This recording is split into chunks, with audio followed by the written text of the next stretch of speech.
Are you building your F1 fantasy team for the 2023 season?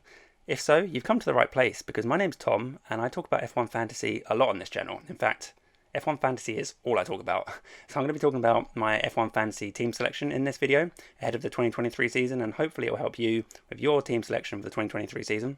So just hit that subscribe button for loads more content like this for every race throughout the 2023 season, and let's get straight into the team selection. So I'm going to start my team selection by picking the guys who I know are like signed, sealed and delivered in my team.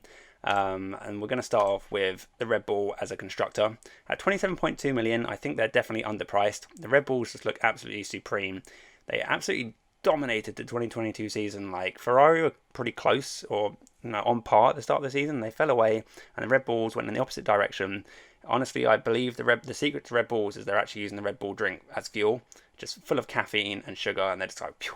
But honestly, the Red Bulls are just so strong and they look really good in testing. Verstappen has come out in various interviews since testing or throughout testing and expressed, how happy he is. The car feels great. As soon as he got in the car, he was just on it straight away. Like, he's happy. Perez is happy. Christian Horner's happy. Like, everyone's happy in Red Bull. So why on earth would I not have them in my team? For me, they're an absolute slam dunk. I'm not going to go for the next constructor yet because the next constructor slot is a little bit under debate for my team, but I think I know where I'm going, but we'll get to that in a minute. The next slam dunk in my team is actually Max Verstappen himself, the most expensive driver in the game. But he's the most expensive driver in the game for a very good reason. At 26.9 million, I still think he's probably underpriced. They should have put him 30 million maybe, or maybe even more than 30 million. He's just so good, and again, I've just said how Red Bull, and indeed Max Verstappen in particular, dominated the 2022 season. And it looks like the RB19 is just going to continue in that trajectory. The Red Bulls look completely unflappable. They had a smooth testing. All the positive stuff's coming out of them. Max Verstappen is, back-to-back world champion. He's going to be defending it now for the second year to, take his third crown in a row. And the fact you can also DRS boost him, so the DRS boost is like the captain or turbo driver, whichever term you want to use. Basically, you get double the being able to double the points of Max Verstappen, who is arguably one of, if not the best driver on the grid at the moment. It's just, for me, he's, like I said before, signed, sealed, delivered. Get him in my team. He is, without question, there's no debate on it. Max Verstappen's in my team. And I will say that, these two guys, Red Bull and Verstappen, are definitely in my team. But I have dabbled with teams that don't involve them, and as much as it frees up funds by not including Max Verstappen and Red Bull, every time I do team selections like that, I just come back, it just looks wrong. It just looks wrong, and I keep thinking I can't. It just doesn't look right. The discounts, the fact that Max Verstappen and Red Bull, in my opinion, are underpriced, just makes me think that it's just silly to try and go about them, and I think it's being different for different sake. And now I've said that, probably Max Verstappen is going to DNF on turn 1 in Bahrain, but there we go. I don't think it's going to happen. I think Verstappen is going to be the best pick, and I'm going to put the DRS booster on him. So he's signed, sealed and delivered. Now there's one more slot in my team which is signed, sealed and delivered. You see me slowly scrolling down here. Oh, I think we'll stop right here at this Spanish guy. Currently 67% owned, so heavily owned, and heavily owned for a reason. Let's shove him in the team. These three assets so far are not going anywhere in my team. Again, I've dabbled with and without Alonso, and again, I just don't see any point in not having Fernando Alonso. The Aston Martin looks really strong. They've made leaps and bounds over the winter. Lots of people are touting them for at least 4th best in the constructors. Some are saying they might be ahead of Mercedes. Fernando Alonso's come out and said that he thinks they might even be faster than Ferrari, which may be a bit outlandish, but maybe Fernando Alonso just get a little bit excited about the new season starting. But at 8.3 million, he is, in my opinion, a hugely underpriced asset in this game. He should be at least 12, 13 million, probably even more, like 15 or 16 million, honestly. Of course, this has just been testing. Testing can hide certain things, and we could go into the Bahrain weekend and things will be different. So obviously I'm going to be keeping a very close eye on what happens in free practice 1, 2 and 3. By the way, you can catch me on my live stream, the deadline stream, if you want to see exactly who's going in my team. But at the moment, this is where I'm thinking. Fernando Alonso, he's just too good a value. 8.3 million, he's just underpriced. I think it's just a genuine mistake, basically, from the guys that are behind this game to price him at that value. And so for me, he is the third guy in my lineup that is just not going anywhere. Now, obviously, that leaves me with, 37.6 million. So I have to think about who else is going in the team. And a large part of this decision of the final 4 slots in my team revolves around who that second constructor is. Now, for me, the second constructor is between two guys, and I think this is probably going to be a common theme for a lot of you guys watching the video as well. You're probably thinking the same sort of thing as me. For me, it's between Ferrari and Aston Martin. And again, you can see the heavy ownership already here, 54% of Aston Martin. Ferrari, only 35%, so not quite so much. Mercedes, for me, just haven't impressed through testing, to be honest. They've been kind of okay, and I'm sure they'll be there or thereabouts when the season starts, or at least when the upgrades come in after the first couple of races. But Mercedes, in my opinion, should not be priced at 25 million. Ferrari should be there, and Mercedes should be down here. I'm not sure why Ferrari is so much cheaper when the prices came out after testing, but that's what's happened. So for me, Ferrari could be the second constructor, and the way the points are scored this season is very heavily favoured towards a strong constructor, so it's very much in my mind to go with Ferrari as a second constructor. However, you'll see in a minute that Aston Martin is also very heavily in my mind, but I'm going to look at the Ferrari build first. So let's pick Ferrari, because I think the Ferraris are pretty clear, despite what Fernando Alonso is saying and might think. The Ferraris are pretty clear second place for me, and therefore they should be competing potentially for wins or at least podiums, and that's where the main bulk of points are in F1 Fantasy. You know, it's top heavy. All our season I was saying the fantasy scoring points is top heavy, and it's even more top heavy this season with the fact that you don't get teammate points. So those budget guys have been hurt by the change in point scoring. You can't get teammate points, and it's hard for those budget guys to get options. So it's really like top heavy once again, and I think having Ferrari as your second constructor could be a really good way to go. I think they're kind of I think they're kind of underpriced, but they're not too heavily underpriced. So I think that's fine. If we went with Ferrari as the second constructor, that leaves us with only 15 million for these three final drivers. And I've just stated that the budget drivers are not great options. I would estimate, I'm not sure exactly how the overtake points, because each driver gets 1 point per overtake on the track throughout the race. And I'm not really sure exactly how many points it's going to accumulate. But I can't imagine, especially the budget guys, they're not going to get too many overtakes throughout the race. Like, maybe on average, I would guess like 4, 5 overtakes, and that might even be generous. I'm not sure. It's kind of difficult to say. It depends on the type of track as well as to how easy overtaking is. But I mean, Bahrain is not easy to overtake, but it is one of the easier tracks, I would say, to overtake. And got quite nice long straights, so you can get on the DRS zone and get those overtakes done. So it could be a good place to get some overtakes. But either way, we're kind of stuck with these three budget drivers by having Ferrari as that second constructor. So let's have a look at who the best options are to fill in the final few slots in our team with that final 15 million. One of the guys that I'm really quite interested in is Guan Yu Zhou.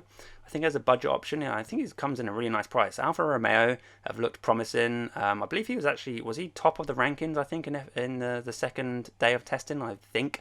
I think that's right.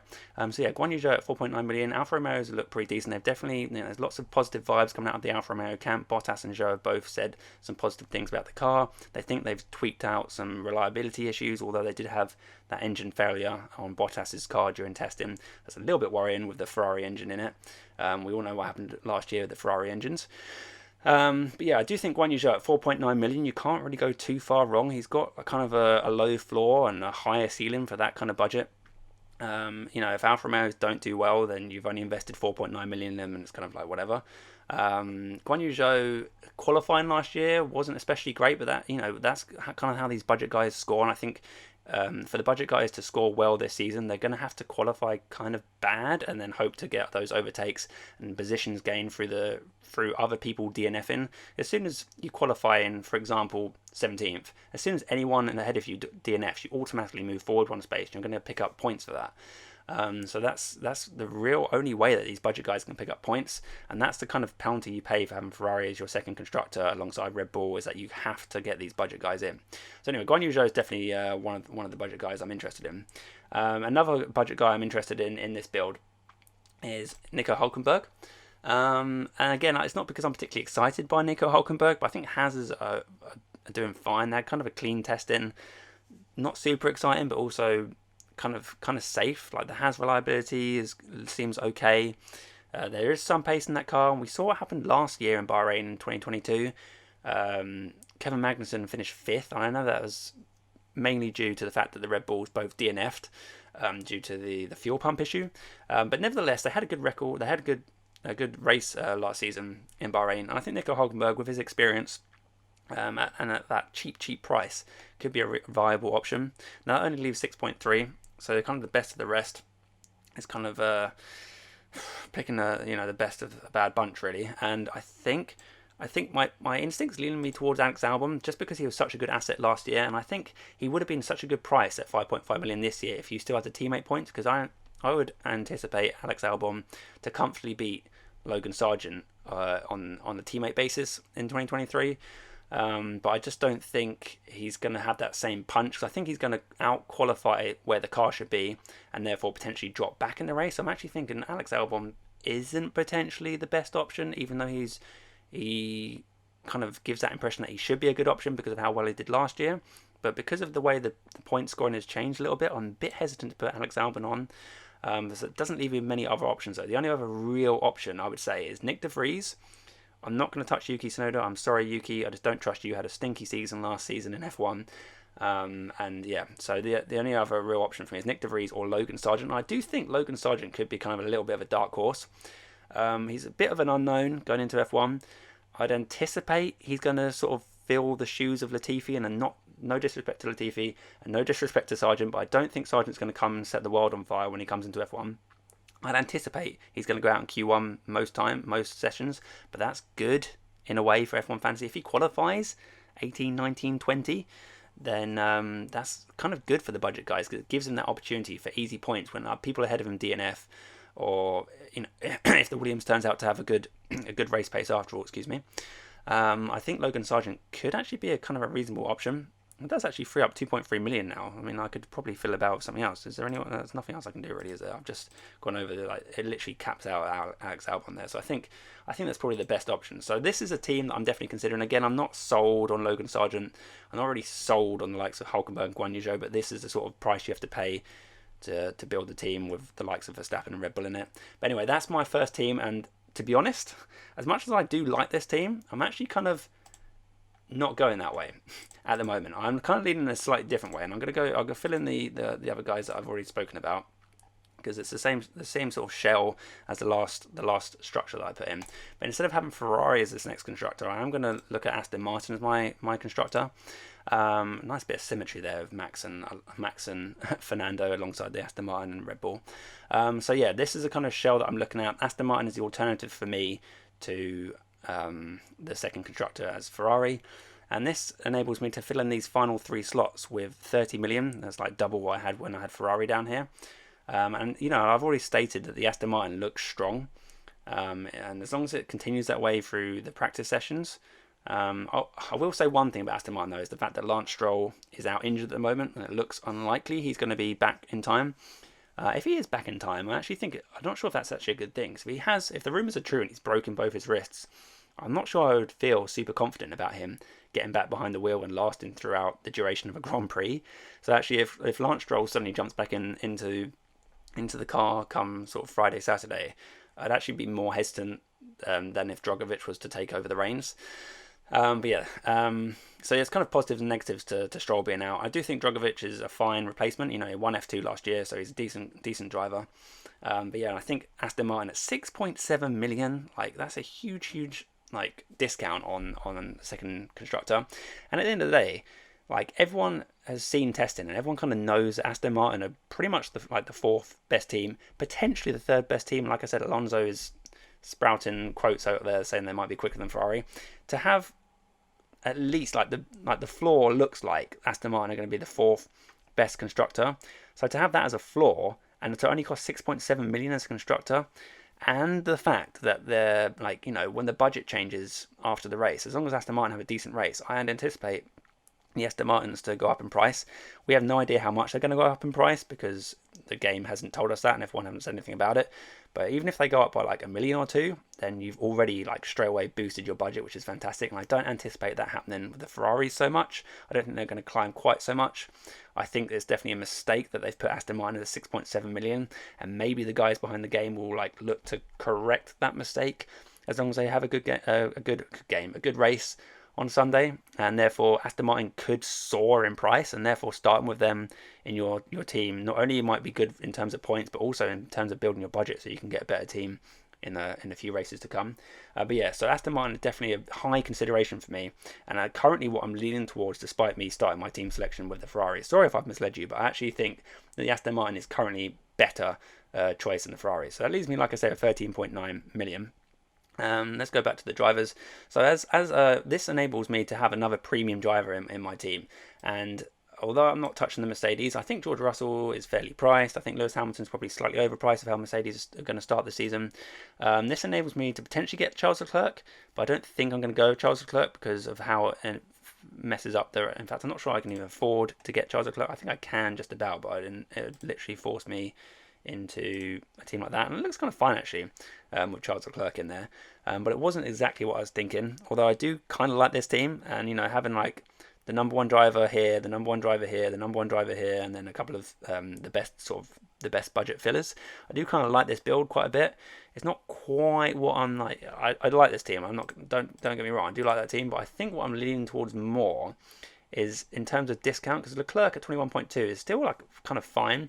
But for 3 million less than that, or even 4 million, you can get Sergio Perez or Carlos Sainz. And I really like the look of having Sergio Perez in here and just having like all blue down this left-hand side. Just go all in on Red Bull and hope they don't repeat the 2022 double DNF. But yeah, I trust Sergio Perez. He's like the fun uncle of the family. He will take you to the park. He'll take you to the go-kart track. You can have some fun, do a few laps, take you back, and mum will be none the wiser. So I trust Sergio Perez behind the wheel. I think he's going to be another reliable, steady driver, and he's in an absolute rocket ship of a Red Bull. So I do think I quite like having Sergio Perez in here, even though it kind of, if something goes wrong with Red Bull, all my eggs are in the Red Bull basket, but the Red Bull basket is the best, fastest, biggest basket that there is. So I kind of don't mind just going all in with Red Bull, and that leaves me with 12.9 million to fill in the last couple of slots. So let's have a look at the last couple of slots again. Are kind of open a little bit. I think with this build we can get into Pierre Gasly as well. And now I'm not sold on these last two slots again if I go with this team structure, but I do think Alpine are just like there waiting for their moment, and I think that they're bringing an upgrade, as far as I'm aware, to Bahrain. There's a bit of a mystery as to how fast they actually are. I think their long run got interrupted by a red flag, so it's kind of hard to tell exactly how fast they are and how good their tyre degradation is, etc., etc. But Gasly, Ocon, everyone in the Alpine camp are given big positive vibes. And if they're already bringing an upgrade to the first race, does it even count as an upgrade, or is it just like natural winter development? I don't know, but it's going to be an improved car from what we've seen in testing apparently. And Pierre Gasly 8.1 million could be super value. I know he's new to the team and he might take some time to settle in, but I think it could be worth it. And then 4.8 million left over. Unfortunately, we're just out of range of getting Guan Yu Zhou with this particular team. If I went with Pierre Gasly, and I think I would like Guan Yu Zhou out of all of these. But out of these guys, I would either go with Hulkenberg or Sargent. Again, I kind of need to see the practice sessions. I am kind of tempted by Logan Sargent just sitting at the back. I'm going to kind of hope he just goes out in qualifying in P20 and then he just accumulates, I don't know, 7-8 points per race. That'd be fantastic for 4 million. I'd absolutely love that. So yeah, we could see, Hulkenberg instead of Logan Sargent. But I also wouldn't be surprised if I actually end up going Logan Sargent. I really like the team like this. I really like this team, and like I said, these two slots are kind of open to interpretation, and I'm going to leave it open until towards the end of practice sessions. So I could also forget about Alpine, and Alpine I will admit are a little bit of a punt, and I can't help it. As much as I like to be picking reliable picks and steady points, and just I want a security and reliability, I do like a little bit of a punt. Last season my little bit of a punt to start the season was Valtteri Bottas, and it proved really good. And look at him there with his marvellous mullet and fantastic looking moustache there. He's just smiling, he's ready to go in the team. So we could see Valtteri Bottas come into the team instead, and that leaves me up with 5.1 million. So again, we could see Logan Sargent come in if I think he is the answer. If not, I could double up on Alfa Romeos. The Alfa Romeos do look good, like I say. I'm not sure I really want to double up on them, but as they're just kind of the filler, the butter in the sandwich being made up of Red Bull and Aston Martin, and the meat being made up of Verstappen and Perez, the cheese. Okay, this video is getting weird. But yeah, I do like this team. I think I'm leaning very much towards something like this. It's just these final two picks. And also, we could also look at potentially not going all in Red Bull. If I didn't want to go for Red Bull, I could go for Carlos Sainz for that other pick. He is 0.8 million cheaper than Perez, and there's rumours that the Ferrari is going to suit Carlos Sainz better than Leclerc at the beginning of the season, so it could be a sensible pick, a little bit of a discount, and that enables us to get Guan Yu Zhou, and then also that would enable me to scroll down and find Pierre Gasly and have a team like this. I do like this team a lot. It gives a good bit of balance. It gives a little bit of Ferrari coverage, which the other team doesn't. It still gives you that the Max Verstappen, Red Bull, Aston Martin, and Fernando Alonso build. And these final 3 slots, I do like this team. I'm not gonna lie, I really like this team as well. So I kind of really like all my team selections so far, and it's going to come down to the practice sessions to exactly fine tune who I'm going to go for. But I think that pretty much sums up my team selection so far, where I'm thinking. Like I said, I'm going to do another video on Friday evening after a couple of the practice sessions, and I'll do the deadline stream for roughly an hour leading into the qualifying and the deadline. So you'll be able to see my team that I finally submit. If you want to hang around for that, it would be really cool. But yeah, that's kind of where I'm thinking at the moment. A team that looks kind of like this. I kind of like it. So let me know what you think. Give the video a like. I'm going to go have a lie down because I feel like I've been talking for a long time. But no, thanks very much for listening. As always, I'm very excited to be helping you guys to build your teams for this 2023 season. Let's go through the journey together and see what we can get out of it at the end, and hopefully get into the top 10k, get into the top 1k. Let's win the whole thing, get some paddock passes, party at my house. Yeah, maybe not, but yeah, it should be a good fun season. Looking forward to it. This is just the beginning. Thanks very much for watching, and I'll be back in a day or two for some more F1 fantasy coverage. Thanks very much, and bye.